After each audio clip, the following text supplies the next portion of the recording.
You're really going to have to be playing.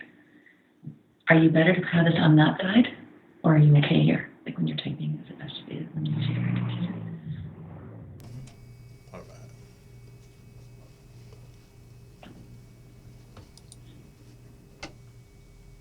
right.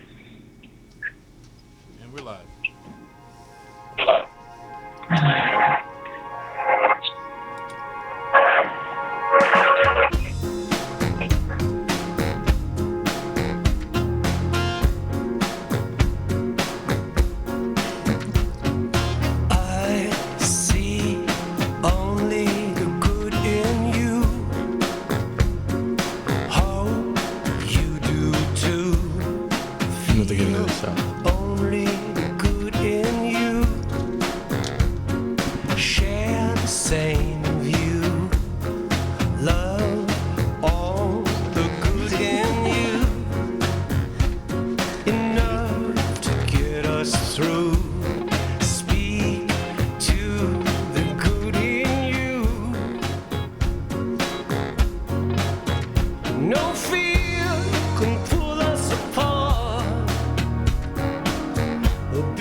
Those of you who are listening in live and those of you who are on the archives, we're so happy that you have tuned in to join us today.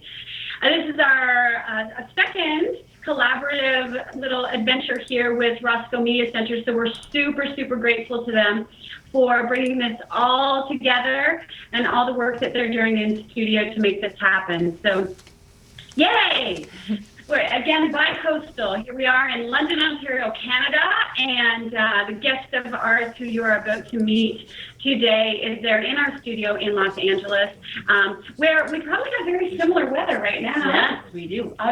We didn't think we were a lot warmer in the last couple of weeks than in California. It's stunningly beautiful here today. So those of you who think that we live in igloos up here in Canada all the time, you should come and visit us in July. Yes, so please bring your skis because you'll need them.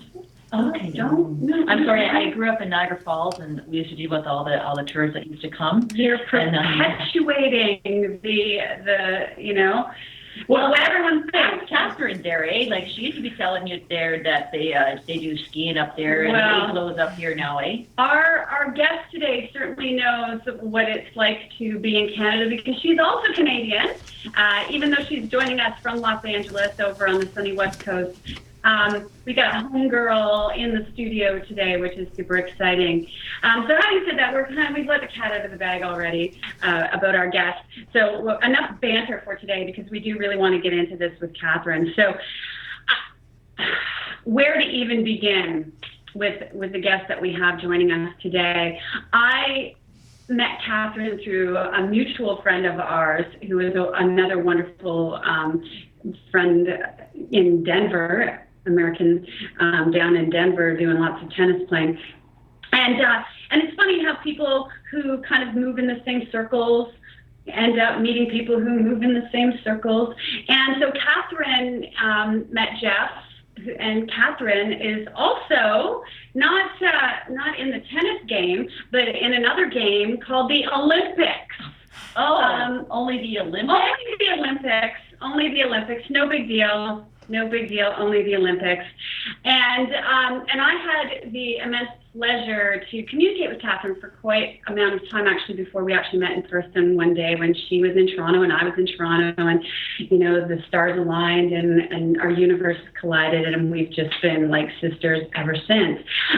Catherine Garceau, who at the 2000 Sydney Olympics, her and her team won the bronze medal in synchronized swimming. How many people get to say not only that they have won an Olympic medal, but in Sydney, Australia, and synchronized swimming, which I'm not saying that other Olympic events are low key, but seriously, it's a sport, it's an art, It's Yes, beautiful it is. to watch. It is. I can't even imagine the amount of training that goes into it. And lung capacity. Lung capacity, holy cow, as if I thought I knew Yeah. breath practices.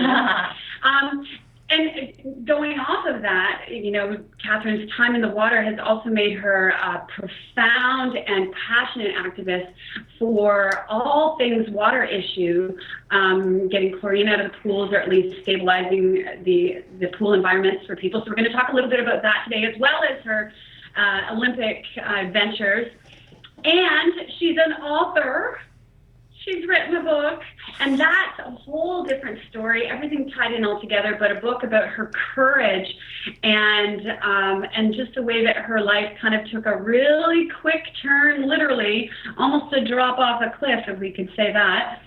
And which brought her into what she's really, really passionate about today, on top of everything else, which is about assisting people with eating disorders, and has recently launched a program called Eat 360. So enough of my chit-chat, my little monologue. Catherine, thank you so much for joining us today. Thanks for your patience and your driving through traffic to get to the studio in LA. Bonjour. Thank you for having me, Jocelyn. It's fun to see you, sort of. And always, thank you for that beautiful introduction. You definitely are a mirror to me with all of your adventures and experience. And I think we share the Qigong practice, which I always see you as one of the masters. I've never gotten to actually experience that practice with you, but that's going to happen. And thank you for having me on the show and for welcoming me into this community. So happy to have you joining us today. And, Catherine and I'll just be totally straight up with you. Catherine and I already talked this morning on the phone for I don't even know how long.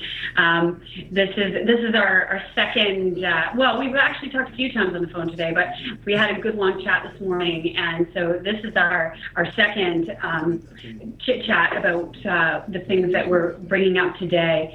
And so I'm super happy to be able to share some of the things that we are about to discuss. First and foremost, being where did your journey begin in terms of everything that you've got going on today? It's how does one become an Olympic athlete, Catherine? Well, I often say this, is that there are the Olympians that had the dream when they were little kids watching TV, and they said, I'm going to go to the Olympics. Oh my gosh, that's so cool. And I have to say that I did watch the Olympics, and actually I was just conversing with Michelle Cameron, who was one of my role models back then. Her and Carolyn Waldo won the gold medal in Seoul, Korea. And I must have watched those tapes over and over, rewind, and I was amazed. I was a pool rat. Our whole family, the brother, sister, we would spend the summer in summer pool programs. In Montreal, it's a very developed community, so every sort of sub-neighborhood has a pool, and you become a member, you do the swim team, the diving, the synchro. It's unlike anywhere I've ever been in really the world. It's funny because I came to California thinking I would find all these summer pools, but nothing like it, not in the West Island anyways, like the West Island. And I just fell in love with the sport, I think. Not only I started as a speed swimmer, and then I switched over to synchro because I love the artistic music aspect of it. And then I really was in love with that and the training. And the Olympics literally just came later when I started making the junior team and then the national team. And then it was the B team was, the Olympic team would retire, the 96 team. And I thought, wow, I'm literally that close. And it happened like that. A year before making the team, of course, I was setting goals, and I was pretty clear on that achievement that I wanted to get to, but it really came out of following my passion and being in, I think, the element that almost describes my life, which is water. So I followed that, and that's how I got to that point. And our team obviously gave it our all. We were going for gold. We sort of had this Japanese and Russians were going to be Russians first and second, Japanese. We kind of had that because we could see the results working that way. And so between France, ourselves, and the U.S. was our gold medal was the bronze. So it was really incredible to step on that podium and achieve that goal. That's so fantastic. So you were born a mermaid, is what you're saying. Yes. Yeah, I've tried to put that behind me, and it looks like life wants me to be back in the water. I had a very interesting experience after my father died this year, actually. He had just purchased a house in Nicaragua not long ago and was expressing in his last days how much you could tell he has such a love for the water and the ocean, and he couldn't wait to share it with us. And I realized that I had really never known that about my father and how connected he was to the water and the sunsets by the ocean. And I came back to LA. I remember I was on that flight back, and I thought, what am I doing not being in the water? Like, what am I thinking? I'm totally in bliss when I'm in the water. And of course, my chlorine thing, which you mentioned earlier, was a little bit of because my immune system and my health was sort of very fragile, retiring from sport, and after that, I have been limiting my swimming time to pools, because most pools I would find were just a little too chlorinated for my own preferences. But I came back on that flight, and I'm like, I'm going to start swimming again in the ocean. And I started swimming again. And then since then, I've reconnected with the choreographer of our shows in Vegas, who's brought upon some pretty interesting opportunities that I'll be doing mermaid activities and shows again. So yeah, it's funny how this essence of me that is so much a mermaid, I thought I had to grow out of it, but I don't think I do anymore. I think it's just part of what I do. And the more I actually welcome it in my life, the more balance I feel, and I feel even more filled up to offer my gifts in other areas that may be a little more heavy as energy, like dealing with eating disorders, emotional eating. That's something that I've also, had breakthroughs in myself, but it's just such a different and balancing energy for me. Does that help? Well, for those of you, yeah, definitely. Those of you who have followed Catherine or will be following her from this point on, most days she posts something on her Facebook wall that I think you have a little GoPro waterproof camera or something, don't you? I know. I was tempted to do something different, and I got this camera I could put on my forehead, and I could swim with it. So I just capture these really unusual shots, like underwater shots. And, I've had some women just emailing me that I coach for the emotional eating, like, oh my God, I so wish I could do that. And it's like, and hopefully I can bring people in with me that may be either afraid of swimming or just can't get to it. And it just brings that fun and play into my sharing with the world. So it's just fun. I love it. I love it when I see those videos and the pictures that you post, because it just seems like you're so completely in your element. Yeah. And I'm like, oh, there's my mermaid friend. So you mentioned, we can kind of jump around a little bit here too. You mentioned how you're having some more opportunities coming up. I know a little bit about it because you shared with me some of it, but it sounds like perhaps even more has come out of this. But aren't you jaunting off somewhere quite exotic in the not too distant future? Yes. To put back mermaid fins? Totally. We are heading to Dubai, actually, for a show, an underwater show in one of the largest aquariums now in the world. That's an underwater zoo with over 400 sharks. And we'll be performing a version of the performances that I used to do in Vegas. My number really is like an underwater lip singing of the song. I don't know if you know the movie Fifth Element with the opera song scene. Anyways, I literally sing underwater, and I use hookah as my mic, so I take a few breaths between lyrics. but it's like over obviously 6-7 minutes, and I'll be under there and you can watch us through the glass. So it should be a very interesting experience, not only to travel to Dubai and to do this for close to a whole month, but also be back in the performing energy that I used to just love. So it's really cool. And given that the coaching that I do with emotional eating and all of that is done by Skype, like it's so cool because I get to coach all these amazing women that I talk to over Skype. So it's just really cool how these worlds can come together now with technology. Absolutely. Catherine, can I ask, it's Elaine here, what about the sharks? What's happening with them when you're in the water? They're not with you. Well, they are in the tanks. The tank is like an ocean. Literally, it's the size of an Olympic-sized pool, 3 stories high. So it's a lot of fish, and sharks are included. I guess they have shark. Like you can go there and swim with the shark. So you're dropped into with a cage, but then you come out of the cage. Like they're fed and they're not violent. They're fine, and so like French is what we hear. Hopefully you don't look like poutine. I'll report back on that one later. Gosh, well, good. It sounds so exciting, though. I love the way you said that. They're well fed. Yeah. Yeah, well fed. Keep them very well fed. So as long as they don't get the munchies while you're in there, you're all good.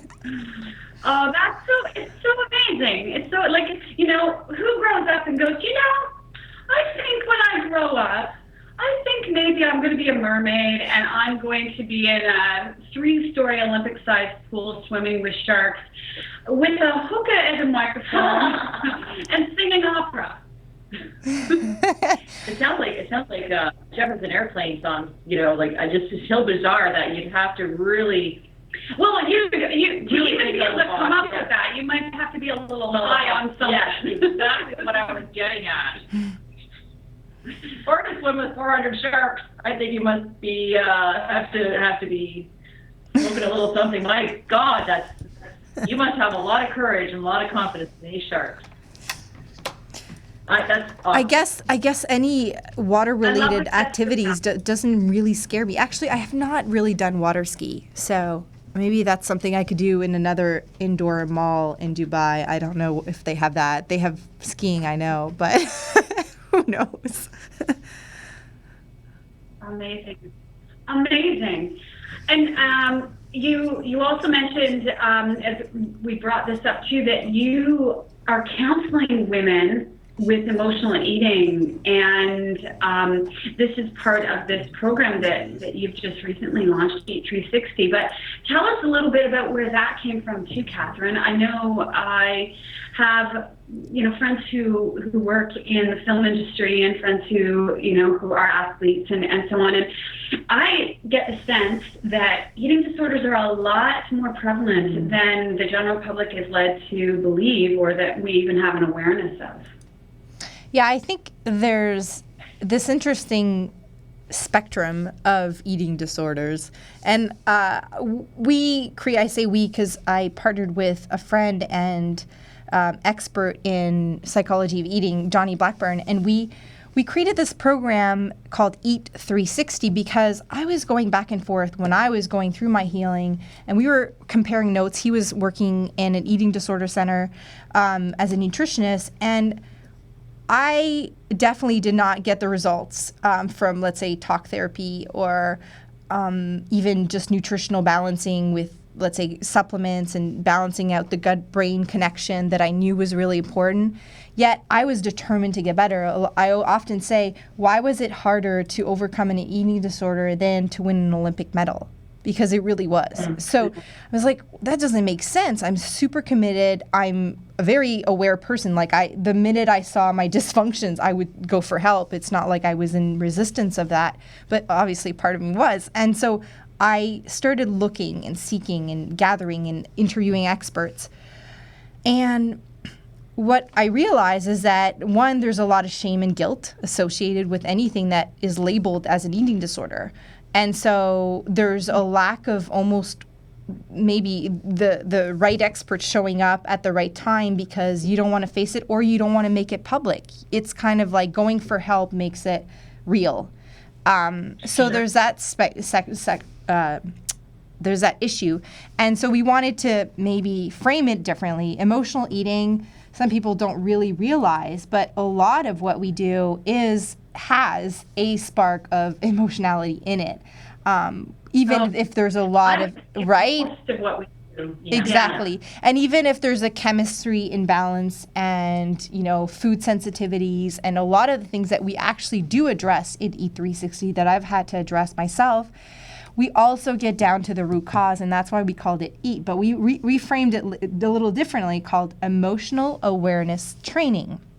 So we're turning the struggles that have, you know, some struggles with food or eating or body image even into an opportunity to get very much more aware of our emotional landscape, and then making or practicing daily, doing little things that could actually help you not only become aware, but learning tools to help you release those really unwanted emotions and or the emotions that we're not even, it's kind of like we don't even feel safe enough to feel them because they can feel so overwhelming at the beginning, especially if we've been eating to not feel for a long time. It becomes a pattern.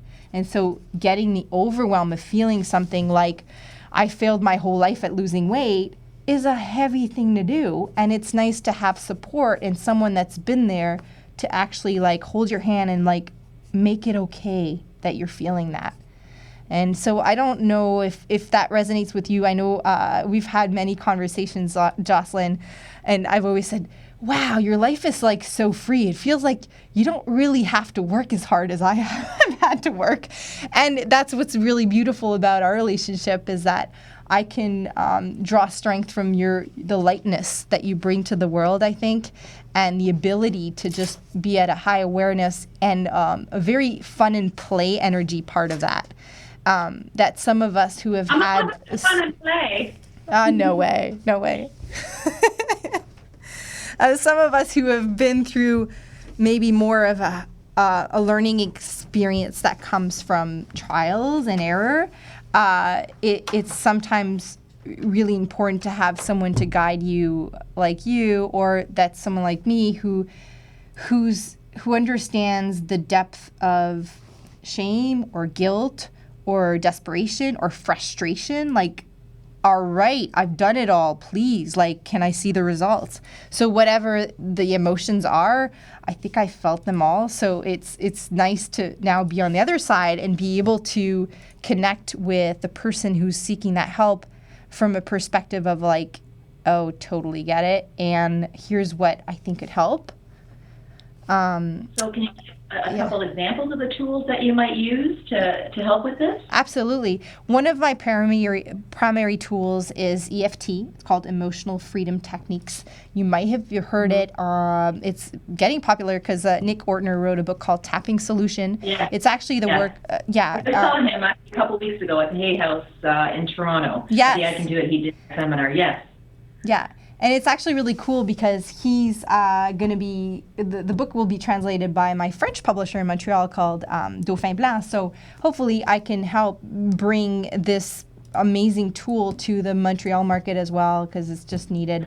And so EFT, we've included like Johnny, who's the co-creator of E360, went through, level 1, 2, 3 of EFT, and he kept nudging me like, Kat, you really got to look at this. Like, if you do it a certain way, if you really apply it the way it's meant to be, and not just using as like this kind of pop technique, you just tap anywhere and you feel better, it does get profound results. And so we've made part of the program learning the EFT with tutorials that Johnny made, all videos that you can really understand the depth and how it works in a system really well. And then it becomes a tool not only to be used with food and with body issues, but also for life. Like just if you end up in a traffic jam and you're late and you don't want to let all these emotions get to you, you have a tool. So that's the primary tool that we use for EFT. And I'm pretty... He showed us...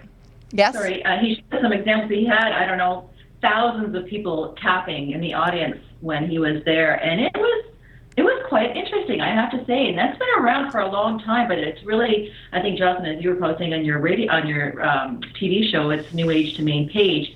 It's something that's been around for a while, but it's a really productive tool that can be used, like you said, in many situations. And the audience members were quite impressed with the situation. And I know that he did. You couldn't get a book or an audio book or a DVD when it was done. So obviously it's a valid tool, and it's something that's really beneficial. So kudos to you for bringing it mainstream. Yeah. Well done, Catherine. Yeah, I and think. I know that you, Go ahead. Sorry, go ahead. Well, I was just going to bring it back to our original topic of eating disorders and emotional eating and all that, and that spectrum. What I'm finding is really neat is because, I get the woman who really is just an emotional eater, and we start working on that in the tables and legs, which is a concept in EFT, and we see results. And then I've had a couple of invitations to be part of expert healing tables for more severe eating disorders. And what's really amazing is that there's a place in EFT that is flexible. And instead, I don't know if you know, the main sentence when we say in EFT is even though I'm so afraid that I'll never feel peace with food, let's say that's the fear, I deeply and completely love and accept myself is the starting sentence. And then you're going to tap that. But what I've realized is depending on the extremity and where the person's at, instead of saying I deeply and completely love and accept myself, which can be a little hard to say if you're in a place of complete hatred and don't want to feed your body because you're really sick, you actually say, I'm open to loving myself. Oh, and all suddenly that is enough of an opening into self-love, but it's not too much so that the resistance is so high that the person probably will just disconnect and run the other way. So I don't know if that makes you see that spectrum, not only of what we can do with this kind of work, but also how we can tweak it and just match the person where they're at. And the profound results I've gotten from that is pretty amazing, because then the person opens up to a whole new level of self-love, but also to a modality that made them feel really good all of a sudden. So yeah, that's I just wanted to add that.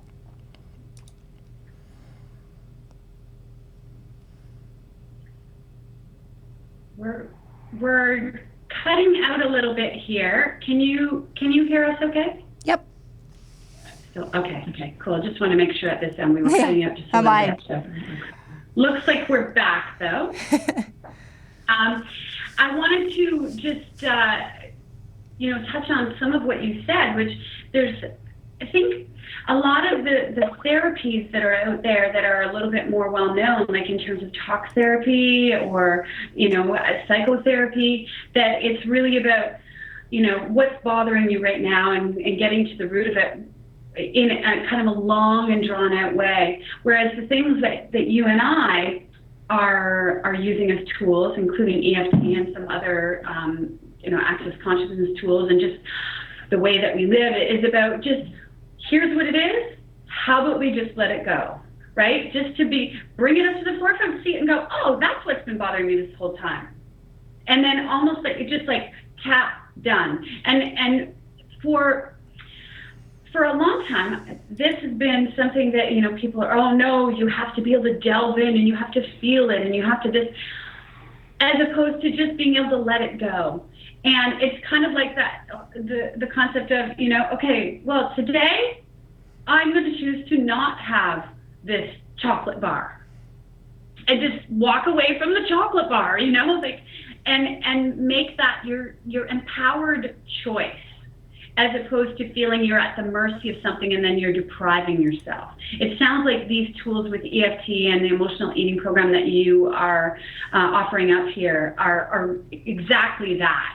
They're like, boom, here it is. Yes. Incorporate your life. Yes, that's a really good point you're bringing up, because actually I was interviewing Dr. Joe Dispenza, who, is really pioneering meditation techniques and this mindset that you're talking about, like getting so aware of what you want to not do so that you embody your new way of being, that it just is a matter of tuning into that in the morning and then setting your day and then being so aware that you're able to not go there in a sense.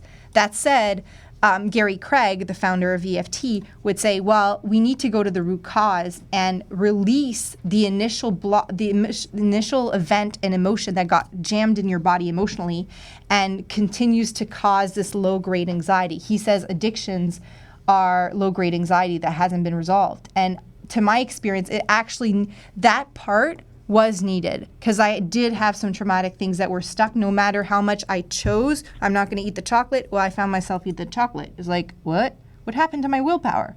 So yeah, there's a part where I think we go back and forth, Johnny and I discussing this because we really want to make the EAT, emotional awareness training process, good for any stage of development and any stage of our journey, which I've used both. And I think it's a really good distinction to have is like, maybe you want to dig deep, but you also want to be in this place of being able to choose in other ways. So I think it's a convergence of many of these tools that actually create the result for different people. And everybody is in a different place with it too. Some people, it's kind of, I had a dear friend of mine who, starting at a quite young age, she was bulimic, and throughout her university, and then when she worked with us, and it kind of came and went and came and went and came and went, and then she had something happen in her life. She actually found out she was pregnant, and that became the catalyst for her to go, I'm done with this. Yeah. I'm done. Over it. I'm not going to go here anymore. I'm not going to do it anymore. Up to this point, I felt like I was out of control in my life. And now it gave her a reason to sort of step back into, but maybe just taking ownership of her own life. Maybe not in control, but taking ownership of her life and the choices that she was making. I know you had a really impactful event happen in your life when you were in Las Vegas doing the mermaid shows. Oh. Yes, I've got it here. This is the result of this event, really. Yes, The Swimming Out of Water. This is my book, and literally published last July 2012, and it was a 6-year process from that event you're talking about. I got caught in the Red Rocks of Las Vegas. I was saying goodbye to my life as a mermaid, or I thought it was, and I decided to go celebrate the change, the transition in the Red Rocks for a hike. I would go up there often, but I went on this, I guess, a little more challenging hike to the top, Pinnacle Peak. And then on my way down, I had an amazing time at the top. I did a little qigong. I did some affirmations and letting go of what I didn't want to carry forward anymore in my life. And on my way down, I decided to sort of wedge myself down this ledge that was between like two walls. And then it had a platform at the bottom, and I just kind of hopped down, not thinking. I was just, heading downhill. And then I got to this ledge that just had a cliff. And this cliff was definitely too high to jump from. So I thought, oh, whatever, I'll go back up and find another way. But when I turned around, I realized that I had jumped down somewhere that was not climbable or didn't seem to be. So I right away sort of panicked and didn't know EFT at the time. And I just couldn't go up. I tried to climb it right away, and didn't work, and realized I was caught on that little ledge. I hadn't told anyone I was hiking that day or that morning. I was actually supposed to meet a friend before I drove out to San Diego. I'd go Raw Cafe for a green juice, and didn't even tell her I was going hiking before. I didn't have my phone. I had a journal, a pencil, and a booklet of prayers in a little throw bag with no food or water because I was just going to go on an 1.5-hour hike. So here I was, and that started an experience that did change my life in a sense that it was 24 hours that I was just by myself on the ledge thinking, trying to figure out what was this about. Like, I believe that sort of we create our reality for a reason, and there's a lot of lessons along the way. And I was thinking, what does this wall represent in my life? And definitely the eating disorder was up, and it was this like impossible wall that I had tried to approach in many ways. But there was also just this feeling of willpower versus faith. And I was studying the wall. I was looking at it, and I tried to climb it about 7 times that day when I was like, okay, I gotta do this. If I put my foot there and my hand there, I should do it. And I couldn't climb it. And I would get scared because if I fell, it was, definitely the end there. So I kept going. And at some point, the night was coming, and I started thinking like, well, I do have a lot of resources and solutions for eating disorders, and I know chlorine byproducts need to be reduced in pools.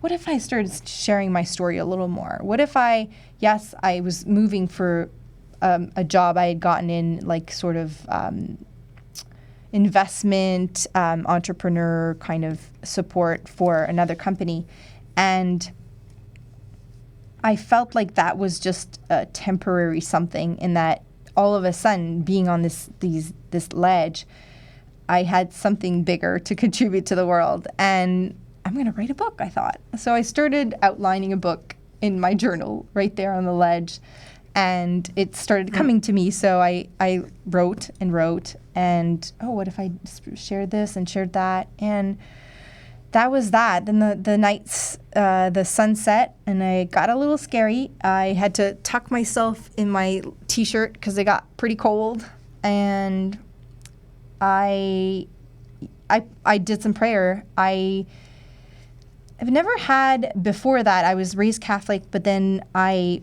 really didn't pursue spirituality that much until the eating disorder got pretty bad when I retired from synchro. That's really why I retired in 2002. I'd become the team captain, and I was going to go to the Athens Games, but my health just took a plunge, and I could no longer handle binging and purging like I was. So I thought, this is it. I got to take care of my health, and I want to complete school.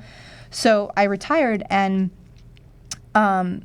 it was then that I started seeking a little bit outside of the, traditional realms, and I would end up at Chapters, the bookstore, in the self-help sections. And I think my first book that like really touched me on the soul level at that point was what's it called? One Day My Soul Just Opened Up. Oh, yeah. Yeah, and it was like this beautiful, yellow, colorful book, and I started reading that, and it touched me, and I was like, whoa, there's something bigger than this that I haven't really explored. And that was the start of, like, 2002, more of a spiritual journey. And in the Red Rocks, again, I was found with that.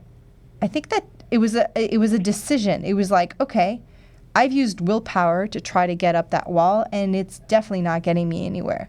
And the night came, and then I got really scared, and I woke up. Well, I was off and on hoping to doze off because I was just wanting to get relief from the staggering rocks under my butt. It started to get a little hard under there. But I... so I... When the sun finally came up the next morning, I was like, okay, they'll send the helicopters, they'll see my car out there, something, and nothing. And I stood up, and I took my booklet of prayers, or Prayers from Howard Wills, a man that does a lot of healing work in Hawaii. And I stood up, and I really read the prayers, lived them, experienced them. I have flashbacks of it. I can't almost, I don't remember the whole thing, but I do remember being in a state of really huge connection with something greater, and I was shaky, sort of, but I also I wasn't thinking anymore. I wasn't trying to figure out, and I just allowed this whole prayer to come through me. And then I put the prayers back in the bag and my little pencil and my journal, and I turned around and I started climbing the wall. And you know, and that's really what I tell. It's funny because in the book I end up climbing this wall and then coming back and being sort of shocked by the whole thing. Like, did this all really happen? Like, it was almost like an eternity and a moment at the same time. And I had definitely new missions with the book and the eating, emotional eating disorders. And then I was like, write a book? No, I'm not a writer. And it was one of those things. Like, I was always more like along the mathematical side of, you know, school, and until the last year really, where things didn't really go as well. And that was actually part of the struggles I talk about in the book, where I think what happened was the threshold of stress and overtraining, abuse of my body with food, laxatives to purge, over-exercising, the whole thing. It just got to a point where my body and my brain just said enough. And, you know, I was a straight A student, and all of a sudden I couldn't remember anything for exams, and my grades went downhill. And that was part of the humbling experience that I had to go through to show me that there was much more to life than books and studying, getting A's. And I could learn differently. If my brain wasn't going to remember from books, well, maybe there were people I was supposed to meet and learn from. And it really all shaped my life quite differently, and continues to as I rebuild, because we say, yeah, we can change it. And the physiology of our bodies, our brain, might take longer than we wish. And all of it can be a beautiful gift too, because when you're not able to think a certain way, well, guess what? Something else is being developed, and new people and experience and magic can happen too. So it's really what I've experienced from all of this. And sometimes I have people in my life reminding me of it too, because I'll get stuck in like, I used to be able to do this. And it's like, no, look at all what you've developed because of. Well, you know, it's along the same lines as, you know, there's a reason why childbirth and gestation takes 9 months, because you really need that long to be able to prepare. If you were like, today I'm pregnant, and 2 days from now or 2 weeks from now I'm going to give birth to a baby, and then my whole life's going to change. Like, you do, you know, as you said, sometimes the physiology of your body has to adjust. You might make the change today and then have it all show up in your life. Make the choice to change and have it all show up in your life over the next few months. And, you know, the thing about you, Catherine, that I just absolutely love, because I think that for again, we'll say the average person, not that everybody is average. Some people they think they're average, even though nobody is really average. The thing about you is that you are an Olympic athlete, and you are a speaker, and you do create amazing things that help people, and you've written a book and all of these things, but you are not afraid to show where you're fallible and that you have scars. And I think that, you know, the concept of the show, I Am the Western Woman, is really about everyone and every place in the world geographically, in every place in the world in terms of your age range, in every place in the world, even gender. You know, this describes who we are here to be. And the way that you show up as that, as an Olympic athlete, but also somebody who, you know, recognizes the fact that the way that you have lived your life hasn't always served you. But you're going to come up. A friend of mine described this to me. She said, Joss, what you do when you are in times of stress or in times of things that might knock most people down, instead of, and I love, this is a little ocean metaphor, so you'll like it. Instead of getting bashed down in the bottom of the ocean with all the rocks by the waves, you allow that wave to vault you up to the top. And you get up there and you're just on your surfboard riding the top of the wave.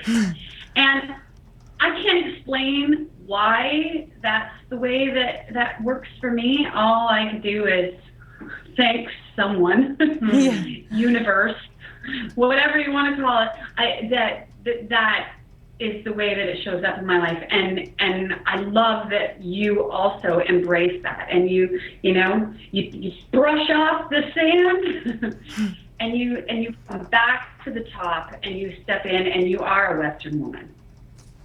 fully and completely. Thank you. So, Thank you, Jocelyn. Yeah, absolutely. And in that, my segue in that vein as well, I know you're well familiar with the concept of this show and the inspiration behind it. And I want to see if you have a take on what that means for you and what you feel perhaps the Dalai Lama meant by that statement, the world will be saved by the Western woman. It's interesting. I've had some really great interviews myself with other experts, and we've brought up that topic a few times. And for me, it does feel like I am the Western woman would be more of a feminine flow to all of how we operate, including men, and not having it be one person, but the energy of that's embodied in many. And I think for sure communities and collaborations are fostered more and more, and people are realizing it's not going to be one person. It's really going to be this essence that we welcome potentially the guidance of more women, because we naturally express this a little more, but not in the responsibility of one for sure.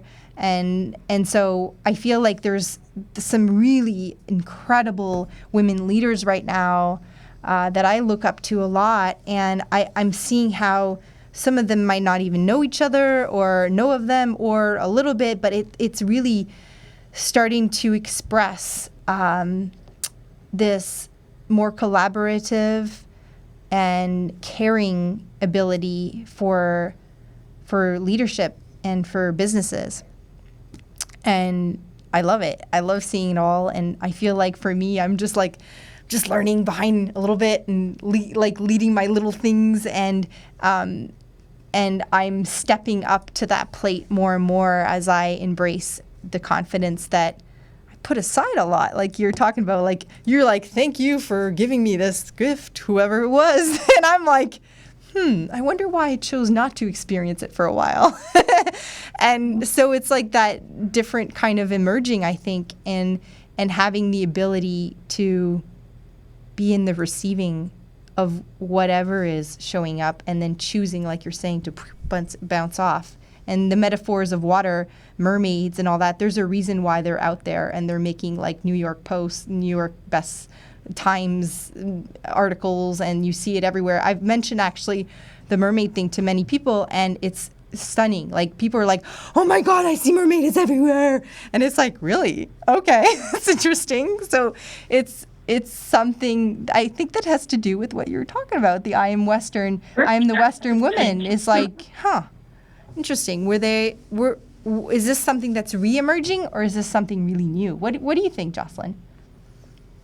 You know, you and I talked about this morning, and you know, I think we're in a new paradigm, right?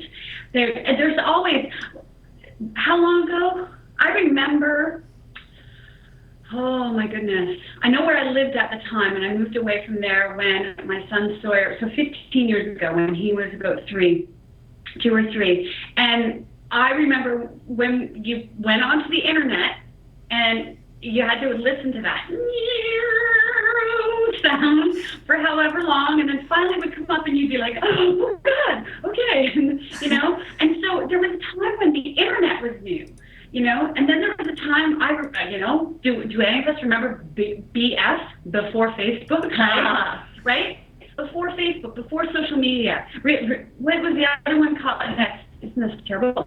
MySpace, that was the one before Facebook that was going to be this great big thing, and now everybody's like, my what?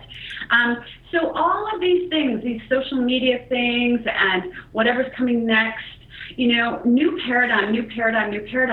But you and I talked about it today, and we both spoke to how it feels like what we're doing is we're actually kind of maybe cycling back to what we're doing right now, which is, even though we're like bi-coastal, it's actual face-to-face contact with people. Crawl out from under the rock, you know, come out from under the water and come out, and let's really see people, and let's really get in front of people, those of us who may have something to share, like whether that's on radio, whether that's on television, whether that's in a mermaid tank, whatever that looks like for you, instead of behind a computer all day trying to create something, and a sales page and all these other things. And that's a very, we talked about like it's very linear to go, I'm going to create a product and then I'm going to do this and I'm going to do this. And it really, really, really works beautifully for some people. And some people got to go, I'm going to sway like the bamboo. And I'm going to, that works for me, but that doesn't, so let me just get out of the way, And when you're swimming, I've seen you swim. I've seen the videos of you swimming and it's stunning. And you don't swim in a straight line, honey.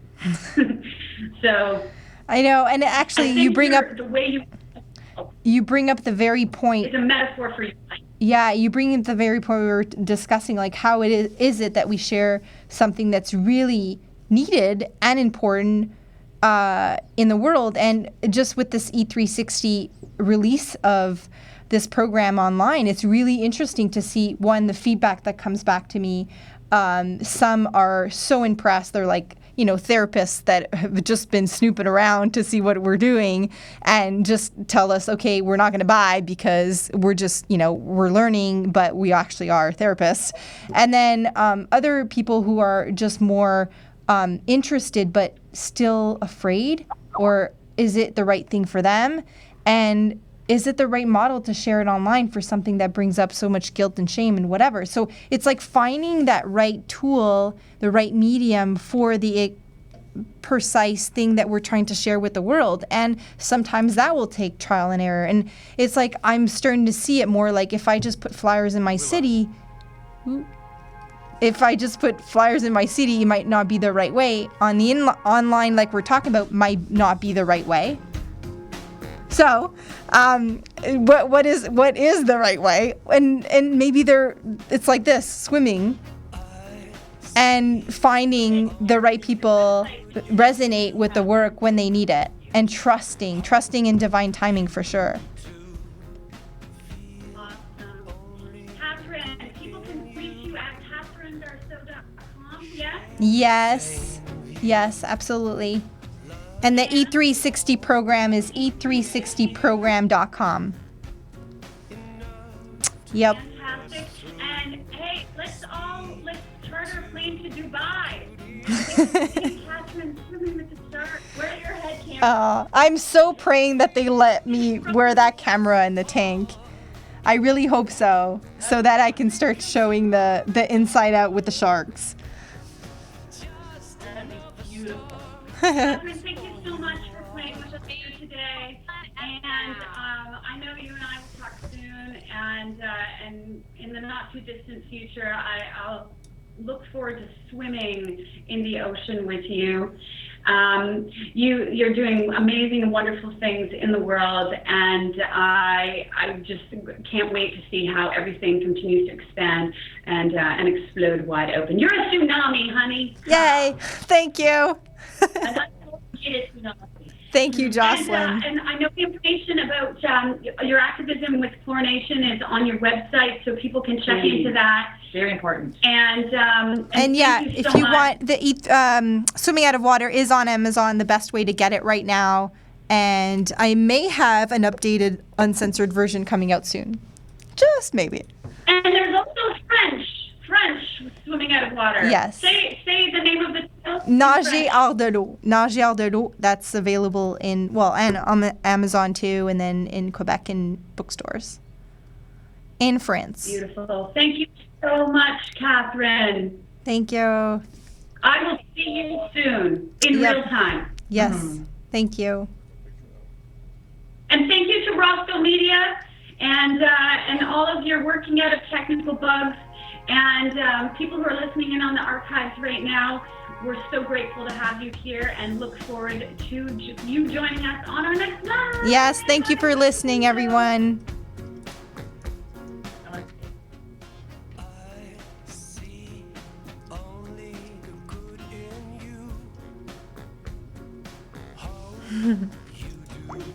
Good.